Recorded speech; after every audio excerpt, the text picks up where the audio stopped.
சின்ன மருமகள்ல சேது வந்து தமிழ் செல்விட்ட மன்னிப்பு கேட்கணும்னு நெனைக்கிறாரு. அவரு தூக்கம் வராம இருக்கிறதுனால, அத பார்த்த சேது, அவங்க கை கால்லாம் வலிக்கும் போலன்னு சொல்லி, அவராவே கை காலெல்லாம் அமுக்கி விடுறாரு. அப்ப அசதியில தமிழ் தூங்கிட்டு எந்திரிக்கவே இல்ல. அப்ப வழக்கம் போல நேரடியா சொன்னாலே இந்த சாரி சொல்லி தமிழ் ஏத்துக்கல. சேது வந்து அவங்க குழந்தைகிட்ட டைரக்ட்டா சொல்றாரு. நான் அந்த அப்பா வந்து கெட்ட அப்பா இல்ல. நான் வந்து ஏதோ தப்பு பண்ணிட்டேன். என்ன மன்னிச்சிரு. நீ ஏதாவது தப்பா நெனச்சிராத அப்படி இப்படின்னு சொல்லி அவங்க குழந்தைகிட்டே பேசிட்டு இருக்காரு.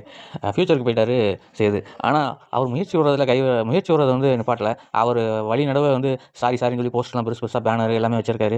வச்சுட்டு அவர் கார்ல கூட்டு போறாரு தமிழ்ச்செல்வி. ஆனா அந்த தமிழ்ச்செல்வி ஃபோன பார்த்துக்கிட்டு சைடுல எதையுமே பார்க்க மாட்டேங்கிறாங்க. கூட வந்த மலரும் வந்து இத கவனிச்சாலும் ஏதோ கிண்டல் பண்ற மாரி, விஜய் டிவில புது சீரியல் எதுவும் வந்திருக்கா? சாரின்னு போட்டுருக்காங்க. தமிழ்ச்செல்வின்னு வேற பேசி போட்டுருக்காங்க. ஏதோ புது சீரியல் ஆரம்பிச்சிருக்காங்க போலன்னு சொல்லி பேசி சேது கடுப்பாகிற மாரி பண்ணிட்டு இருக்காங்க.